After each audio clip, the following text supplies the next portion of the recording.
temperature and different control and flow, everything has been established. So by having such system, you can put a single tube and check the efficiency or hydrogen production of the electrolyzer. So for various samples, we investigated and we found that the material, the composition, the way we have manufactured, it is having high efficiency.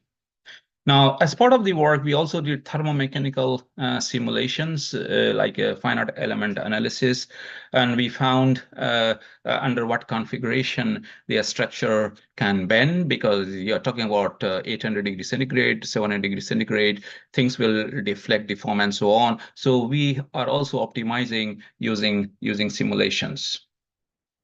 Now, as part of our work, we looked into all electrolyzer types, and we looked into various manufacturing techniques for every layers, anode, cathode, bipolar plates, electrolytes, and so on. What I'm trying to show is it is very complex. It is not single material or not one or two or three material. There are many materials involved, and there are many manufacturing techniques you can deploy.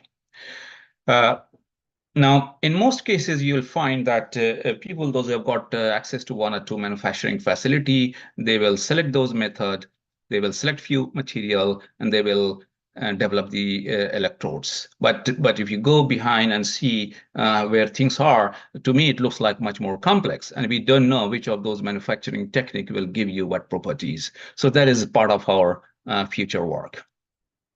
Just focusing on thermal spray coating, this is a summary for one manufacturing technique out of 20. I found that thermal spray is used in PEM mainly to deposit titanium layer, because if you've got bipolar plates, you're putting water maybe at 40, 50, 80 degrees centigrade, the corrosion will be very high. So titanium will help reduce that corrosion so that the longevity of the electrolyzer is better off. For solid oxide and for others, you will find there are more material option, means there are a lot of research going on in that area. For thermochemical photolysis, there are very little investigation done so far, and that is where the opportunity is. Looking into molten salt thermochemical, I found that for copper chloride, mainly dimalloy 4006, YSZ, alumina, these are a few materials which have been considered. Now, you can use all other molten salt as well. There are a few research which has been done and at high temperatures. So this opens opportunity. Well, the materials available, people have not used those materials yet in thermochemical environment. So you see all those material, each material will have properties, different electrolyzers. Yes, so this data is showing only for high temperature, high corrosion rate electrolyzers, where we looked into various features, various parameters, and used machine learning approach to find the relationship. You will find that a lot of work has been done for nuclear and very little on geothermal and very little even on oxidation and few on solar, yes, because there are high temperature heat available. So we use the approach, and we found there are some relationship. Some relationship we can understand, some we are still investigating. So the last few slides, the problem is all these electrodes are multi-layer structure. We need to address different layers so that it serves the purpose. Yes. So looking into, you can have multiple substrate. You can have a thermal barrier layer. You can have a thermal insulation layer, because on top you have got a various environment like molten salt, steam, it could be radiation as well. There will be abrasion, erosion, corrosion, contamination, mechanical loads, and so on. So we have to think about all these factors, and then only we'll be able to develop a sustainable electrode for electrolyzers. Unfortunately, people doesn't go that far to investigate the effect of other areas. People mainly look into the electrochemical properties. So I think there is opportunity here. So just to summarize, there are many elements. If you see the periodic table, out of 118, there are 27 elements which are relevant for electrolyzers. because they can those materials are used because you can manufacture, easy to process, and so many other functions you can bring in from those materials. How about the access of those materials? So this is just a snapshot from one of the work going on in Europe. You can see some of those materials are available here and there. And the supply chain, there are issues with supply chain of each of those elements I mentioned here. Not all, but at least some of those. So if you break it down with country-wise, which elements, who are the main provider of those, you can see where things are. So this is something which, if you're thinking about a sustainable economy based on hydrogen energy, we have to address the supply chain and availability and circularity of those. Life cycle assessment is an important part. Again, some research going on, but not inclusive of everything.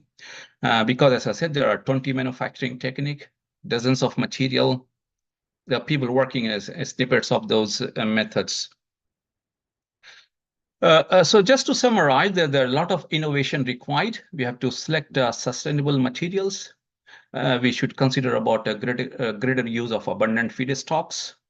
We can use data analytics approach to make decisions, which material is better off. Again, it will be good to reduce the mass of the structure, increase the efficiency, reduce the cost, and enhance the working life.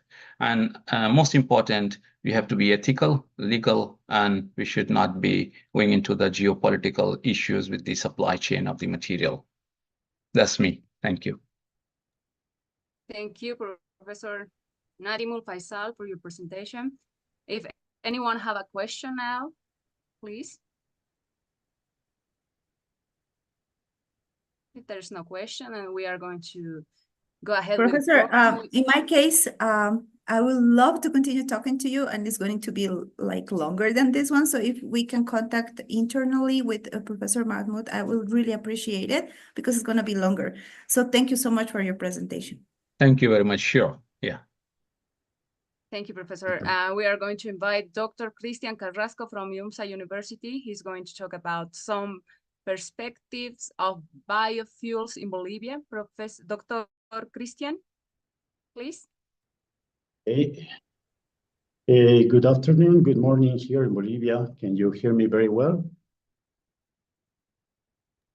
Yes, very nice and clear. Okay, thank you, Professor. Thank you, the organizers, for this important event.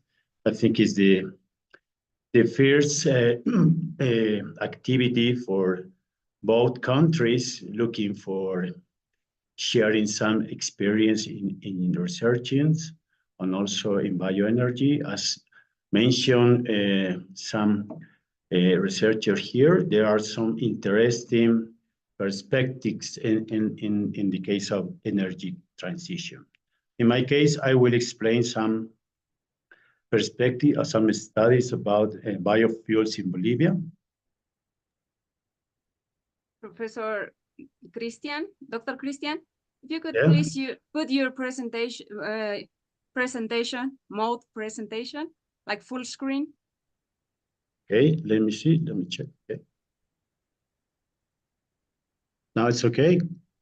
Not really. Let me check it. 1 moment.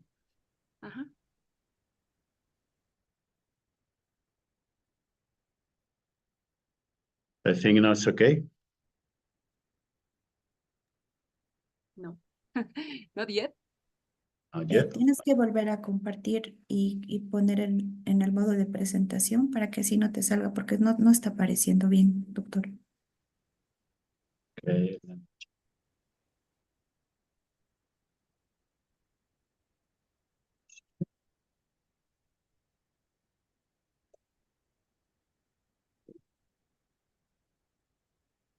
No, it's okay.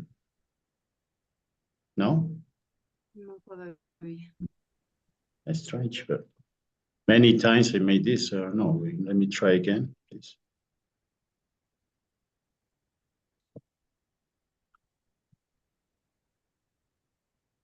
Finish that. still not working now.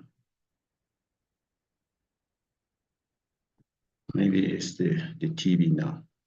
We'll try to do this one. Let me try.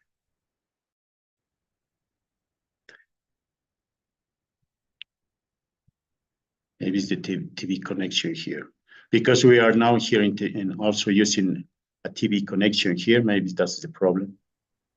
Let me know. Yeah. Now it's okay. Yeah, you can go ahead. Yeah, I You can think go ahead just like that. It's okay. Okay. Yeah, Now it's yeah, that's working. fine. Now Yes. That's fine. Yeah. The problem was the TV connection here because we have also one. But let me explain. I very quickly now. My explanation, the summary of my explanation is about one introduction about the environmental problem here in biofuels using the fossil biofuels. I will also explain the biorefinery concept. And then the Bolivian raw materials are the experience here in Bolivia, and also some results about residual biomass. I will finish with the conclusion and some recommendations. As many speakers today explain about the environmental problem in Bolivia and also in the world is the consumption of fossil fuels. As you know, there are still increasing consumption of world-crude fuel.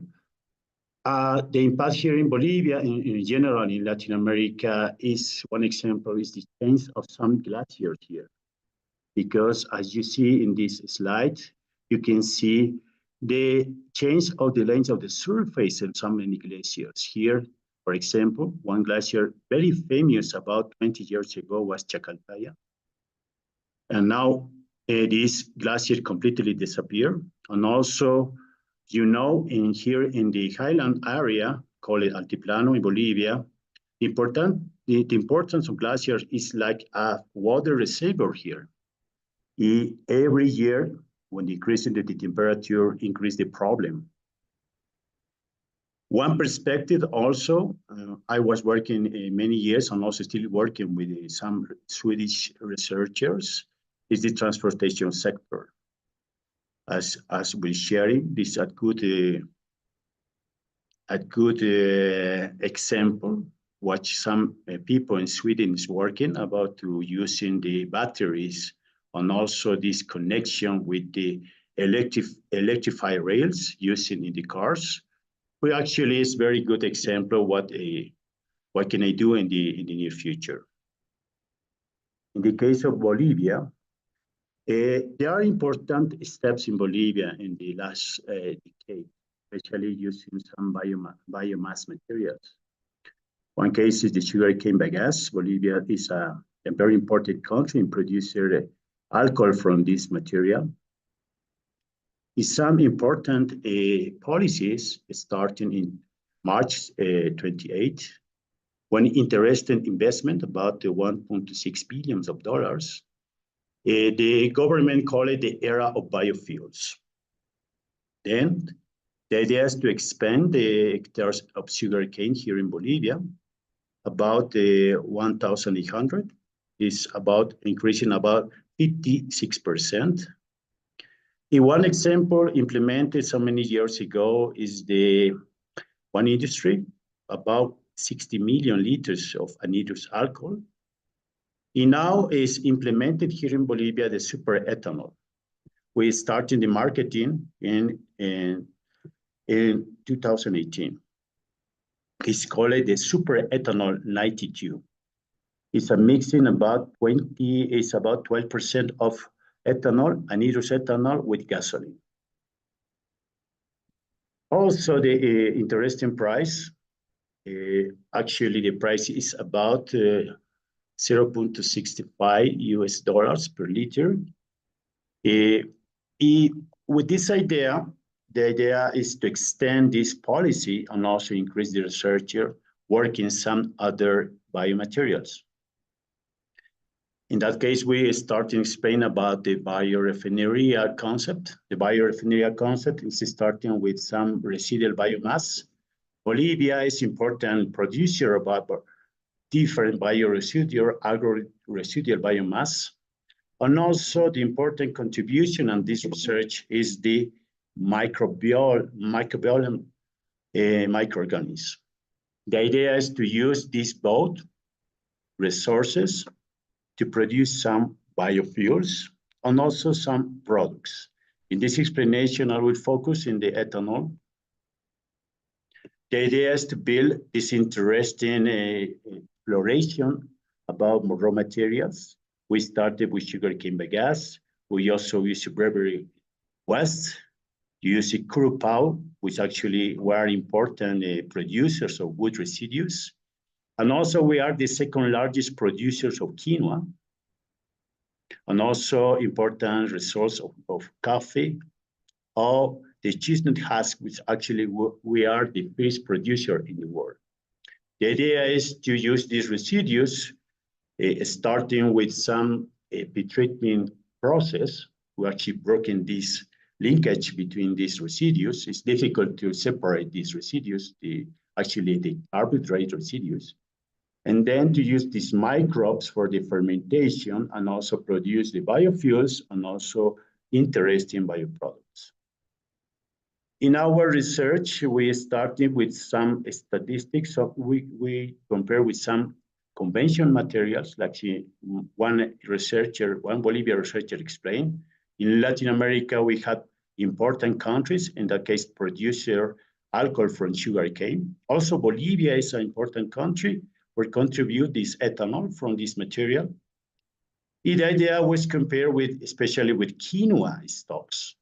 Quinoa stocks is also important residue. As mentioned before, we are the second producer in the world about this important food. And connected with this exploration of biomass, we include some microbes. Microbes with different properties, with different metabolic properties, and also we try to screening for extreme environmental areas.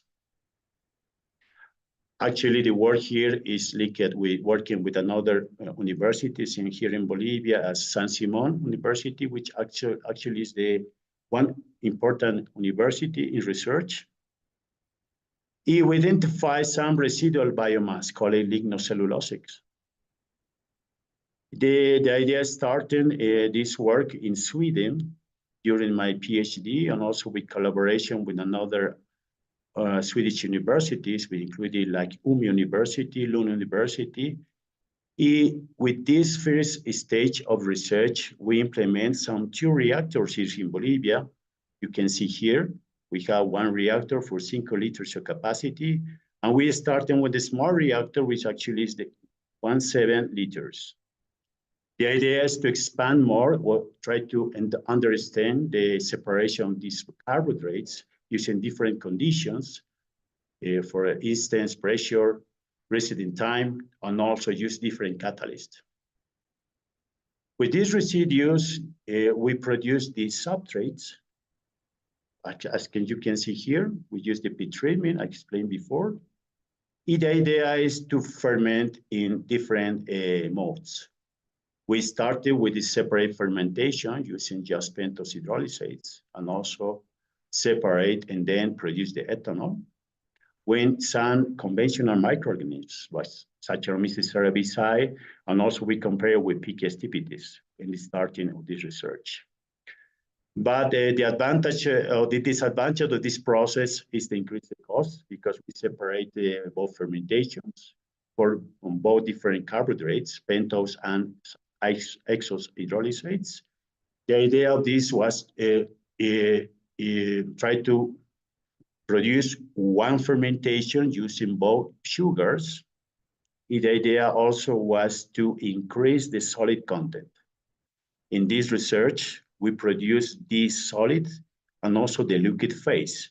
But the idea also was in 1 fermentation to produce the ethanol, using enzymes for last generation. And also the strategy was to use, normally in this process, in the pretreatment process, unfortunately, we produce some byproducts. We actually increase the inhibition in the production of ethanol.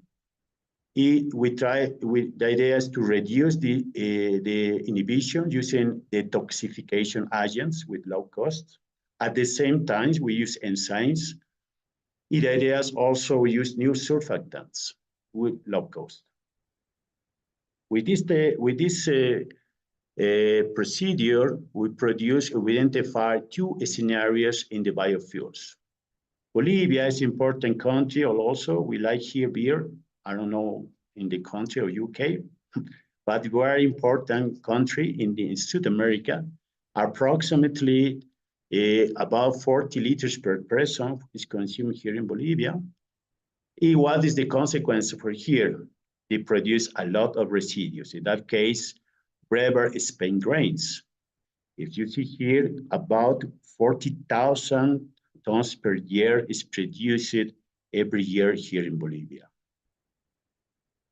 In the first scenario, we identify with the procedure two strategies. The one strategy is to use the enzyme feeding and also use the toxification agent.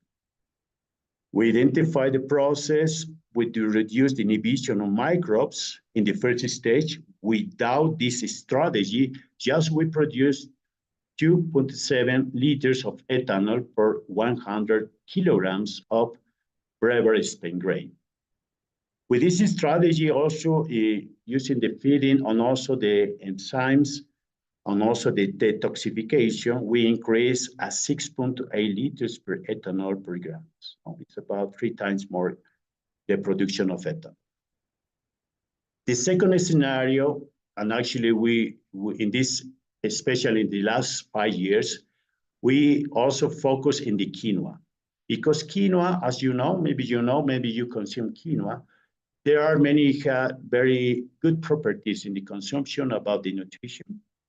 But Bolivia also, don't have good policies to use these residues. Approximately 30,000 or more, 40% is some residues, with actually stalks, leaves, and seed coats. The idea in this first stage, just to focus in the stalks. This is also important identification about the industrial plants in Bolivia, because we have also produced these residues. The people doesn't use these residues, just maybe burning. In our comparison, for example, in USA, the most important biomass is corn stubble. We compare with quinoa stubble, we have this similar composition in carbohydrates and also in liquid content. The idea is to have a baseline for comparison both researchers. And this is the second scenario we're actually building with these quinoa stocks.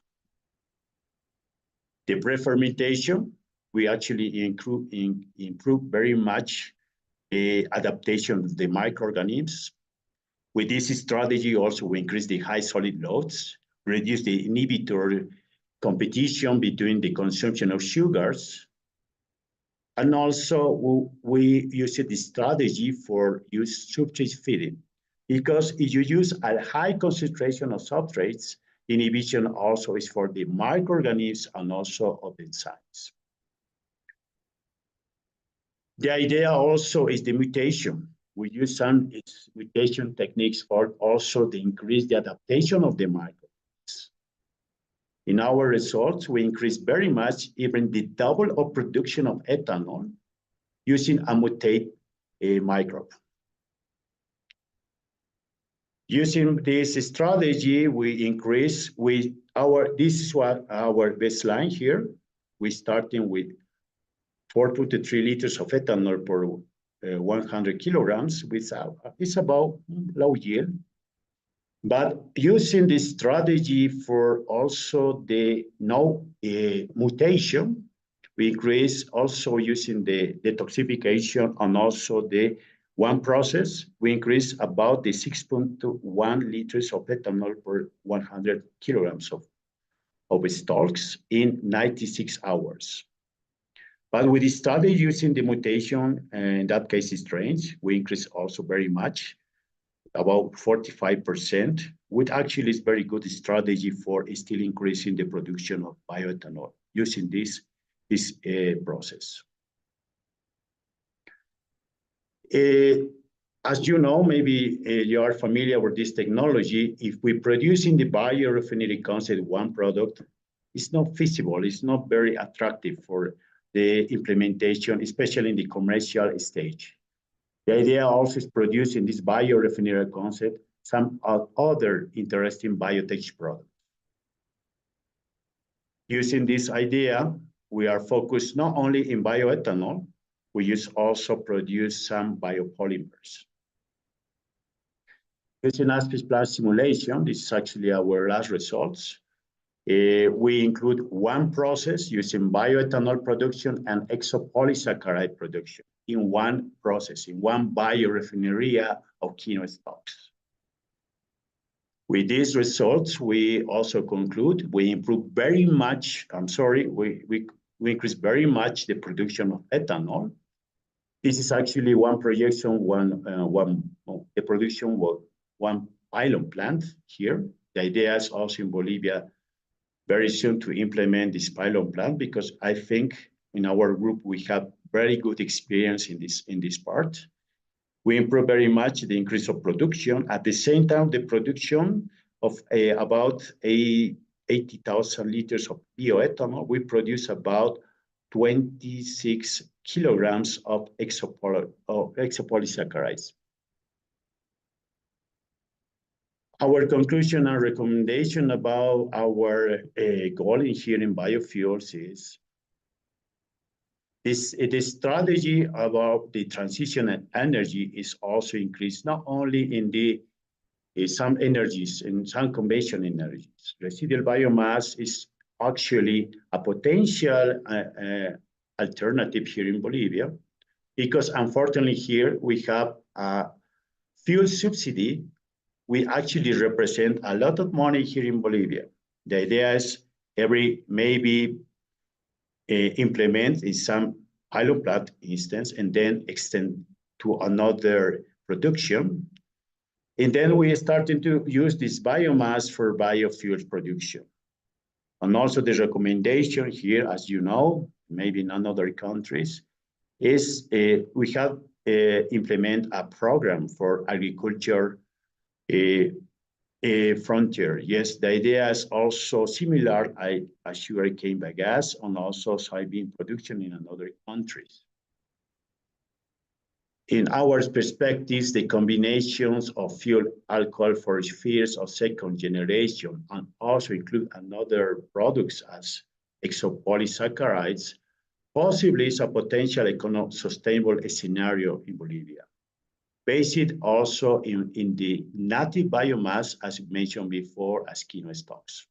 And also using the native microbial resources, we actually is still inexplored here in Bolivia.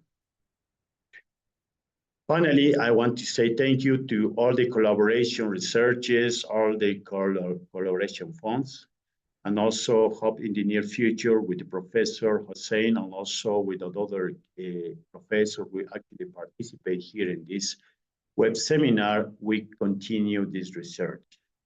Thank you very much for your attention. If you have my contact, my email contact there.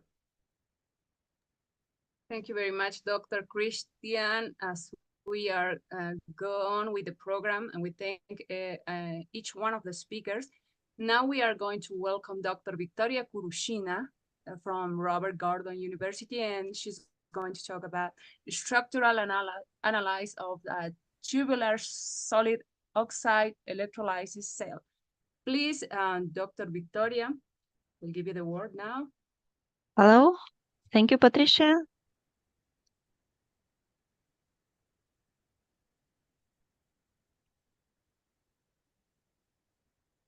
You should be able to see my screen now. Do you? Not yet. Yes, now. Now, okay.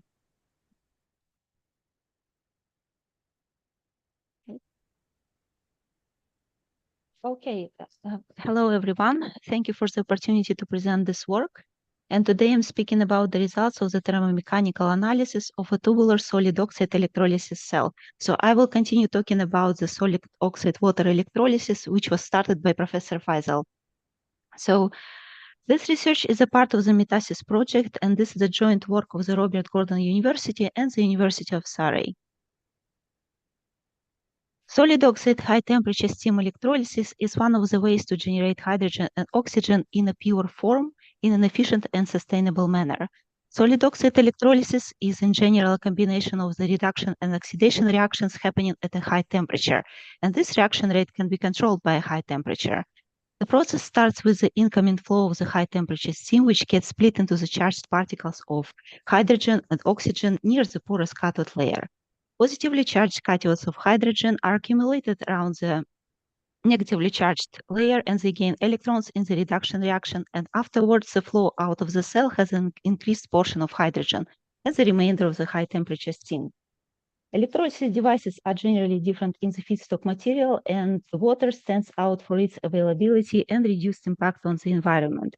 Water electrolysis technologies vary in the direction of the ion transfer, type of ions, range of operating temperatures, and electrochemical efficiency. As comes from the table, solid oxide electrolysis has the widest range of electrical characteristics, such as current density and the cell voltage, highest operating temperatures, and the technology is considered to be at the demonstration stage because it is currently limited by the short stack lifetime and relatively high capital costs. So on this slide, you can see the 6 main advantages that we can name for the solid oxide electrolysis, including high efficiency, which comes from the combined use of the electrical and heat energy, integration potential, suitability for the intermittent operation, and also production of pure oxygen and hydrogen. One of the main challenges at present is the material degradation problem, including the delamination and debonding, and we will see some results for the debonding crack today in the last part of the presentation. The electrolysis cell developed in the current project is supported by the layer of the thick metal, which is known for providing high mechanical stability and also at the expense of some energy losses in this layer. The structural analysis part of this project evaluates the deformation for the 6 layers of the model, including this substrate. The analysis presented in the following slides is intended to answer 3 main questions. The first one is about the general high temperature effect from applying the temperature from 600 degrees to 1000 degrees Celsius. The second research question for us is to understand the effect of the uniform porosity on the layers and the design porosity in the layers. And the third question is to understand and quantify the intensity of the debonding problem. To make this result account for the worst case scenario, the ends of each of the layers are assumed fixed. The meshed model of 6 layers is shown on the slide, and this includes the supporting substrate, current collector layer, cathode layer, electrolyte anode, and the second current collector layer. By design, in our cell model, the first layer, third layer, fifth, and sixth is supposed to have a design porosity of 30%, but we will also consider in our structural analysis the porosity of 40% and also the uniform porosity in all the layers. The next slide summarizes the material properties used in simulations and overall properties for the cathode, electrolyte, and anode layers, which are composed of material mixtures. What is important for the thermomechanical analysis is that in the model there is an obvious difference in the coefficient of the thermal expansion, which defines how materials are going to expand at a high temperature. The largest coefficient belongs to the current collector layers, which are composed of the pure silver, so that some faster expansion of these layers is expected. And the lowest coefficient of the thermal expansion belongs to the electrolyte layer. Computationally, our structural model comprises the standard solid elements to calculate the deformation of the substrate. The model also uses shell elements to evaluate deformation of the 5 thin layers due to the very low thickness. The structure during electrolysis is subjected to 3 main types of loads. The first one is a thermal load from 600 to 1000 degrees Celsius, with a base case of 800 degrees Celsius, which is used for the mesh verification. The second type of the load is a pressure load from the steam fluid in the internal channel, and it is equal to 1 megapascal, and this is again worst case scenario. The effects from the fixed boundary conditions on the both sides of the cell are also considered. So the first set of results could be summarized as the 2 figures shown on the current slide. The figure on the left is for the uniform porosity for all layers. And this demonstrates that, first, the maximum total deformation decreases with increasing porosity. Second insight from this figure on the left is that the temperature increase leads to about 1.4 times increase in the total deformation per each 200 degrees Celsius. This is what we can see for the same porosity in all layers. The figure on the right compares the maximum total deformation for zero porosity, 30% design porosity in the selected layers 1, 3, 5, and 6, and also design porosity of 40%. Here we can see that increasing porosity from 30% to 30% decreases the total deformation for all the temperatures. However, if we add additional 10% porosity to the 4 selected layers, the maximum total deformation is going to drop even further by about 10%. This slightly nonlinear pattern is likely also linked to the difference in the coefficients of thermal expansion. On the next several slides, we will see some samples for the contours of the total deformation for each layer. So this is the substrate, current collector, cathode, electrolyte, anode, and the second current collector. So this next slide shows the view from the x-axis. And this is the base case with no porosity. And we can see almost a uniform increase in the deformation in the first 2 layers, which are substrate and the first current collector. Layers 3 and 4 have elongated zones of the deformation, which are symmetric on both sides. Layers 5 and 6 have multiple and different zones of increased deformation. Here we can see 3 types of them. Elongated deformation zones along the body of the tube, circular deformation zones in the center on the right side, and also some circular deformation belts, high deformation around the fixed ends of the tube. And the maximum total deformation in this case is about 0.09 millimeters. Already this result speaks about the effects due to the difference in the coefficient of thermal expansion. I will remind that the lowest coefficient belongs to the electrolyte layer, which is layer 4 in the model, so that the deformation in layers 1, 2, and 3 is practically limited by the expansion of the layer 4. And this is why we can see such a difference in the variety of deformation zones, because expansion of the layers 5 and 6 is not limited by the electrolyte. Considering the temperature of 1000 degrees and no porosity, we will see additional high deformation areas in the layers 1 and 2 near the fixed boundaries. And the maximum total deformation in this case for 1000 degrees Celsius is 0.11 millimeters. This is the highest in our simulation. And this is an increase from 800 degrees Celsius that we have seen in the previous slide. Here we can see results for the uniform porosity of 40% for 1000 degrees Celsius. This leads to qualitatively the same deformation zones as for zero porosity case at the same temperature, but the maximum total deformation itself is reduced from 0.11 millimeters to about 0.09 millimeters. So this result is comparable to the level of deformation at 800 degrees for the non-porous case. The total deformation contours for the 30% design porosity in the layers 1, 3, 5, and 6 at 800 degrees Celsius are shown on this slide. The maximum total deformation for the model is about 0.08 millimeters, and we can observe large symmetric elongated deformed zones along the length of the cell for layers 3, 4, 5, and 6. So qualitatively, this result is different from what we have seen for the uniform porosity and for the non-porous case. Now we will increase the porosity up to 40% in the selected layers. It does not practically change much in the deformation zones that we can see, but it decreases the maximum of the total deformation to 0.07 millimeters. So to summarize the results without the debonding process, these simulations allowed to identify the areas of potential crack occurrence with the most prominent deformation zones in the outer layer. Generally, the maximum total deformation decreases with increasing porosity. It is worth noting that the deformation increases about 1.4 times for the non-porous structure when the temperature increases from 600 to 800 degrees Celsius. And finally, increasing porosity from 30 to 40% in the selected layers reduces the total deformation by about 10%. If you would like to know more about this work, we have a paper published in Proceedings of the FACS conference. This is available online. So the second set of results is designed to answer the question of what kind of deformation of the tubular cell we can expect if the debonding process takes place. Debonding is the interfacial failure, including delamination for a layered structure. This is a failure of the cohesive bonding forces under various external load. In order to evaluate the interfacial failure in between the layers, in our case of the tubular cell, we're using the cohesive zone model, which is based on the traction separation relationships.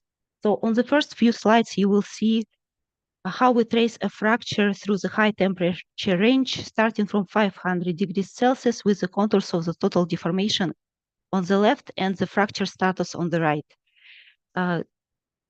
The fracture is going to form near the fixed end, and you can see it already at the 600 degrees Celsius. This is a thin belt of sliding deformation in here, which is going to crack even further. So the debonding fracture is growing into a far crack into the body of the cell at the 700 degrees Celsius, accompanied by several deformation zones at the fixed boundary. And on the next slide, we can see that the fracture at this interface is growing further at 900 degrees Celsius and 1000 degrees Celsius from the belt near the fixed boundary into the body of the tubular cell. So this is a far crack now. The same debonding process through the high temperature range can be presented with the sliding distance, which increases as the layers grow apart from each other. Here you can see the propagation of the crack into the body of the tubular cell, especially at the 900 and 1000 degrees Celsius, represented by the red color, which is a very high distance between separating nodes.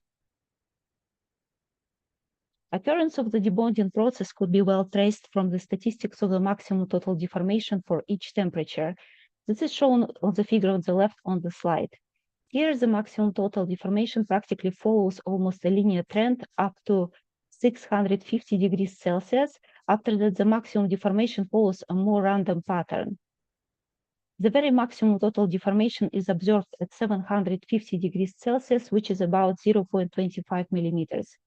These points past 650 degrees Celsius correspond to the far crack status.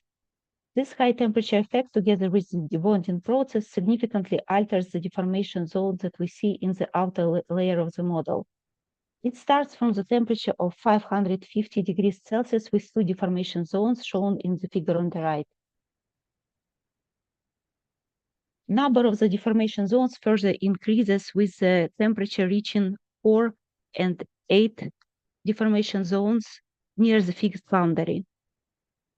So the main outcomes from the debonding simulations in the study are the overall higher maximums of the deformation at different temperatures.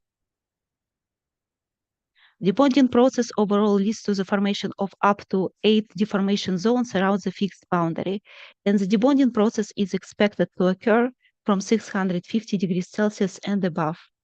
Just to reiterate, this is the worst case scenario we consider in the structural analysis when the solid oxide cell is completely fixed in the stack. This is all from me. Thank you very much for listening, and please do get in touch by email if you have questions. Thank you.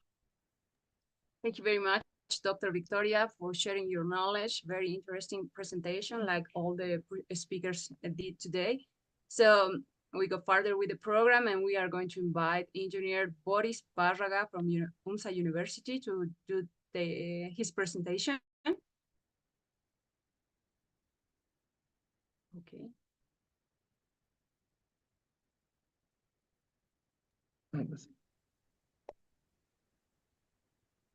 Good afternoon. For this presentation is asked for some help by the translation. My English is not very good. Thank you for your comprehension.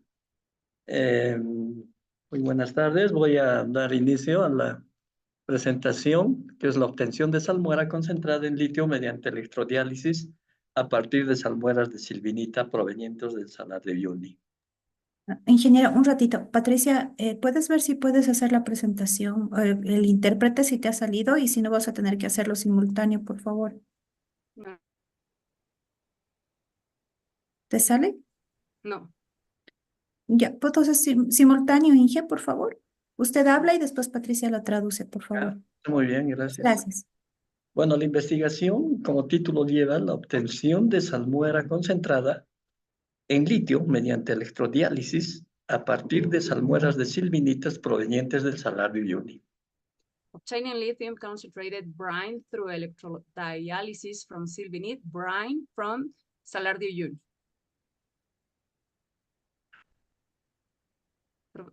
Ingeniero. Sí, está perfecto.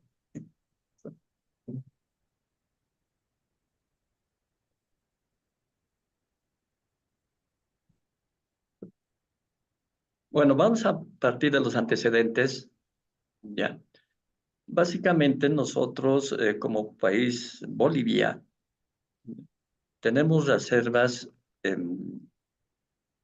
las mayores reservas a nivel mundial, ya, en salares. First of all, yeah. First of all, we want to say that as a country, we have a huge amount of reserves of salares.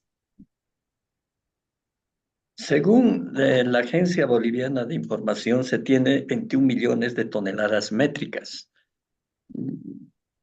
We have approximately 21 million of reserves. Y junto a Chile y Argentina, nosotros tenemos estos salares que comprende el 50% de la reserva mundial. Among Chile and Argentina, we have around the 50% of world reserves. Bolivia cuenta con más de 30 salares y siendo el principal, el más importante, el Salar de Uyuni. Bolivia has 30% of salars on their territory, and the most important is Salar de Uyuni. Si bien tenemos nosotros una abundancia significativa, se tiene una alta proporción de magnesio en estas reservas. Magnesium is in a high proportion in these reserves, dificultando la extracción convencional de litio. which makes difficult the extraction of lithium.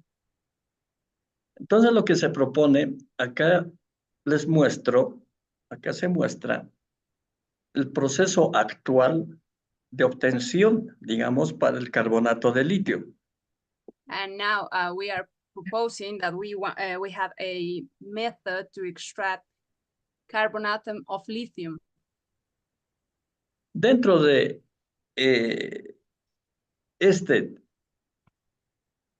esta cantidad de magnesio, aquí tenemos una tabla que se tiene una relación, por ejemplo, en el Salar de Uyuni, de 23 a 8 como un promedio general.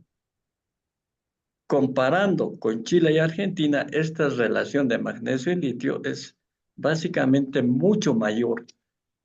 Como se ve, hay gran cantidad. Comparing with other countries like Chile and Argentina, amount of magnesium in our salars is the biggest. Es así que de acuerdo a la tecnología actual de obtención de carbonato de litio de los salares es mediante pozas o piscinas por evaporación. According to this process, we have a swimming pool for this carbonate of lithium extraction. Entonces lo que se quiere es aplicar ya ir para reducir tiempos ya de concentración, en este caso del litio como cloruro, métodos EDL a partir de la piscina de silvinita. To go on with this process to reduce time on this separation of carbonate, they are using the EDL transformation. La salmuera de silvinita tiene estas características como se ve en la tabla. Una relación magnesio-litio de 14.36 gramos litro. Entonces, eso va a ser nuestro punto de partida. This is a table that shows what is the comparison of salmuera, sylvinite. I don't know if I say it okay. Para eso vamos a utilizar la tecnología de extracción directa de litio, el EDL, como se llama. EDL, which is the extraction of directly extraction of lithium that they are using. En este caso, hay selectivas y no selectivas. Dentro de las selectivas está la electrodiálisis, que es la tecnología que la vamos a utilizar y que lo hemos utilizado. As you can see, selective and non-selective extractions are used. You can see the description there: ionic flotation, simple distillation. Those are the descriptions. La electrodiálisis consiste en lo siguiente. Básicamente es un proceso que emplea membranas de intercambio iónico y en función del potencial electroquímico como fuerza motriz para el transporte de los iones y la separación de estos de una solución. Membranes are used for separation and to do this process.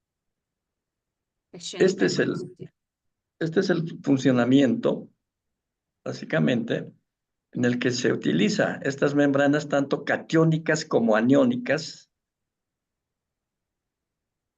Cation membranes and ionic membranes. This is the process, how it works.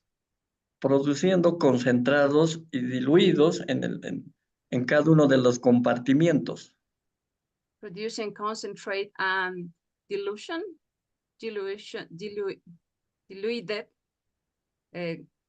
material.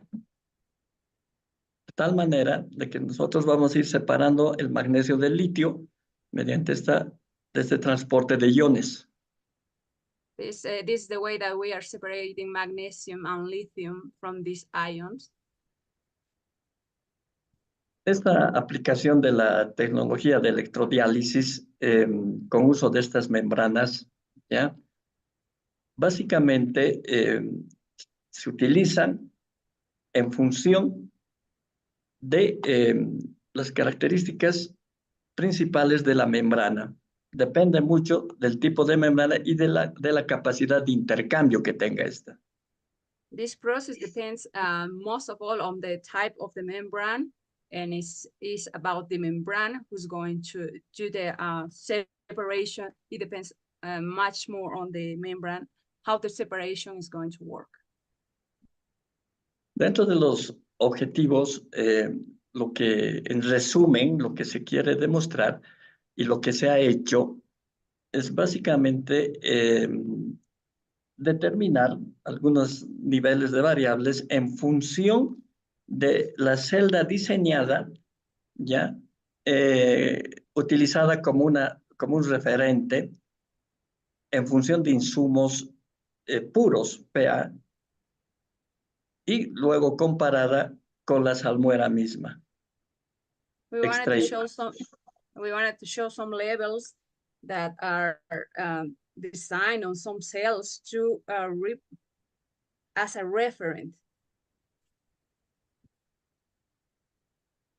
Este es el desarrollo experimental. Lo que se hace primero es una sintetización de la salmuera de sylvinita de acuerdo a las características de la celda diseñada y de las membranas. Yeah, this is the design of how we are proceeding to separate brine sylvinite. Una vez establecidas las variables, ya se realiza el proceso de electrodiálisis. Once we have the variables, we do the dialysis process.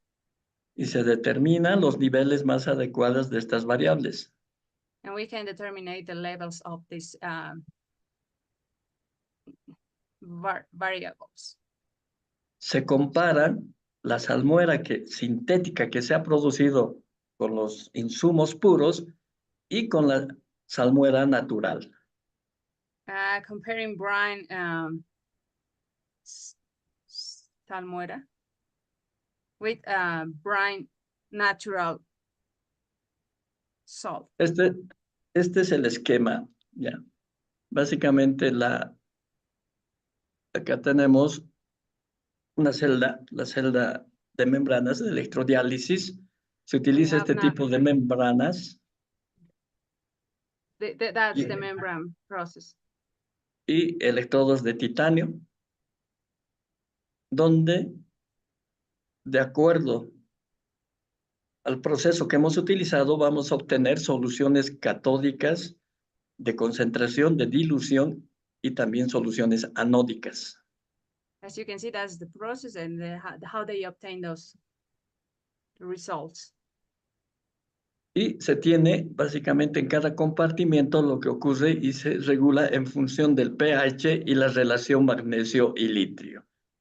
En cada una de las concentraciones. In each one of the concentrations, they regulate the pH and they can separate magnesium from lithium.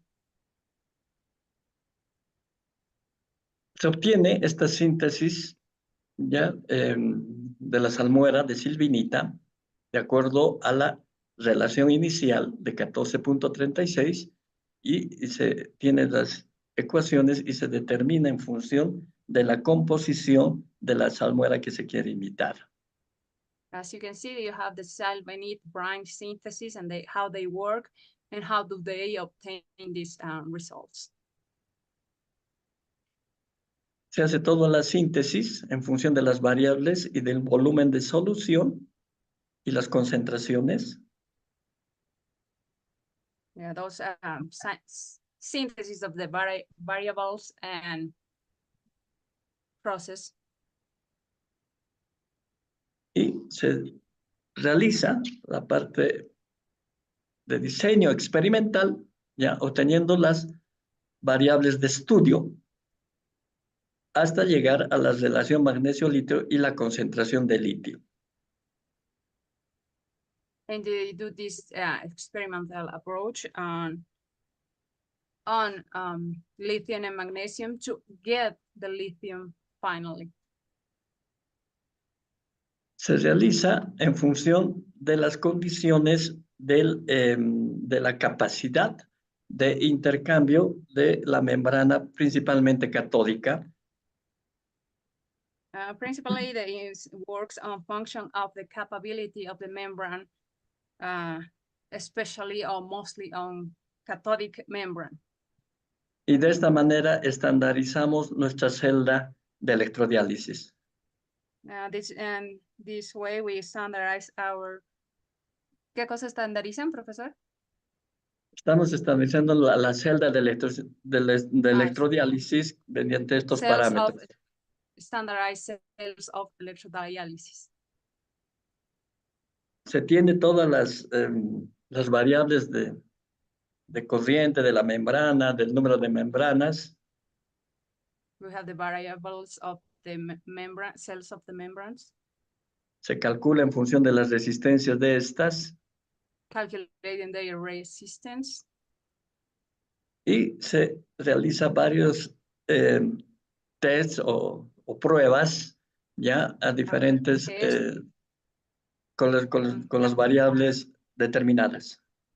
After test, they determine the process with the variables used. Y de una de las pruebas principales que se ve es acá, no sé si a la derecha se ve, es la prueba 2 donde se tiene la relación ya de 7.86. La relación inicial era de 14.84 hasta la relación de 7.86. Eso es lo que se consigue. Okay, using this test, you have now highlighted that you can obtain 7.86 from the beginning, that it was 14.87. So you can see how the decrease. Aquí se muestran algunos gráficos que tienen casi la misma tendencia, donde está en función del pH y el tiempo. Some graphics Y la with the prueba. same tendency on pH and time. La prueba 2 nos da básicamente esa reducción de la magnesio, litio en un determinado tiempo. Test 2 can show the reduction of magnesium in lithium in a determinate time. Se realiza también pruebas de óxido de magnesio que se observa en los electrodos precipitados. There are also tests in oxide magnesium and Electrodos. Electrodes. De igual manera, se realizan las pruebas de calcio y de litio, pero que están en forma iónica. At the same time, they do realize they do the same thing with the calcium and el calcio y Litio, lithium, que se encuentra en forma which are iónica. which are found in ionic form. Esta es la comparación de la salmuera sintética y la salmuera que se ha sintetizado con sales del salar de Uyuni. Vemos la relación. And you have a comparison with brine synthetic and brine from Salar de Sintetizado Uyuni. del Yeah. salar de Uyuni.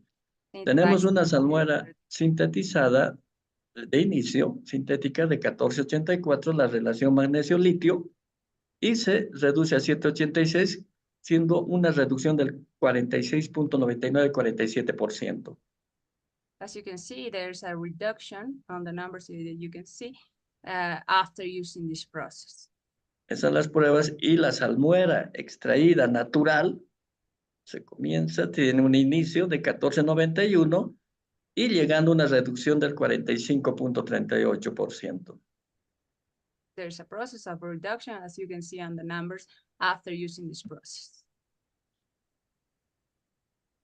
Como conclusiones, ya, básicamente la sinterización de la salmuera de silvinita se realizó con reactivos PA y QP mediante los cálculos realizados por un análisis de hipótesis para buscar el valor óptimo de requerimiento de cationes y aniones. Esa es la primera parte. Posteriormente, la salmuera fue diluida para alcanzar estos niveles con esa celda estandarizada, ¿ya? Llegando a las conclusiones ya determinadas. Conclusions, you read it how were made. En resumen, el trabajo que se ha completado, se tiene que la salmuera de silvinita, ya, se ha reducido básicamente casi en un 45% y con una concentración del 50.31% de litio. Esto quiere decir que nosotros podemos optimizar el tiempo de la tecnología actual utilizando este método EDL y además disminuyendo la variabilidad de esta relación. As the process goes on, and they can see that there's a reduction of during brine sylvinite process, and they can show you the numbers of the reduction and this EDL process, which is worked for them and optimizing their time. Muchas gracias. Thank you. Muchas gracias, Patricia. De nada, ingeniero. Thank you very much. Thank you very much. Okay. Thank you very much to all the speakers. It was a great honor for us to listen to you, to learn from your knowledge and your extraordinary research that you are doing. So now that we came almost to the end, we are going to invite the Director of Chemical Engineering Faculty, Ingeniero Jorge Vázquez from UMSA University. If you are here, engineer, to give it the last words. Bien, ¿cómo está? Muchísimas gracias, Patricia, y a todos los invitados. doctora Cecilia nos va a colaborar con el Translate. Yes, the director says thank you so much for attending to all the people who is right now here with us. Un saludo cordial al doctor Mahmoud, que ha estado aquí en Bolivia. Lo hemos visto, hemos compartido unos momentos. A todos los invitados que nos han dado hoy día sus conocimientos. Estamos muy halagados de Greetings. compartir conocimiento con gente que tiene ese nivel. It's well, special greetings to Professor Mahmoud Hossein, who has joined us here in Bolivia. We welcome you again, and it's a very pleasure to have all the people who's right now connected with us. Espero que le haya dado los chocolates. Le vamos a enviar el paquete más. Really hope Al that you doctor. enjoy the chocolates that we send it from Bolivia, and we can send it another package again. Oh, that will be great. Yes. My daughter said after eating that chocolate that she will never eat any other chocolate except Bolivian chocolate. And till now, she didn't have any other chocolate. El Qué profesor bueno. dice que después de que su hija probó el chocolate, dijo que no va a volver a comer otro chocolate que no sea de Bolivia. Le vamos a enviar entonces, es un compromiso. Bueno, Thank you. más allá de eso, agradecer a todos los participantes, también a los profesores que han hablado de otros países, a los colegas de Bolivia que han hecho sus exposiciones, y bueno, particularmente, principalmente a la doctora Cecilia Soto, que gracias a ella y a la unidad de posgrado podemos desarrollar estos eventos y obviamente nos enriquecen como país. We want to thank you to all the people who is attending today from different countries. We really want to thank to the professors who gave the presentation today from Bolivia, from the UK, and a special thanks to the unit of Graduate School of Engineering to make this possible. Bueno, de esa manera creo que concluiríamos con este evento y nuevamente estamos a la espera de que podamos volver a reunirnos, podamos tener nuevamente sus conocimientos, sea a través de este medio o sea a través de un medio físico. Nuevamente, muchísimas gracias con todos los participantes. So with this, we closure the event, and we hope in the future we can continue with this kind of events, and we can continue sharing the knowledge between each other. Thank you to all the people who had attended, and this will be the closure. Very much to everyone. Thank you very much. Thank you. Bye. Bye bye. Bye-bye. Muchas gracias a todos. Thank you so much. Thank you.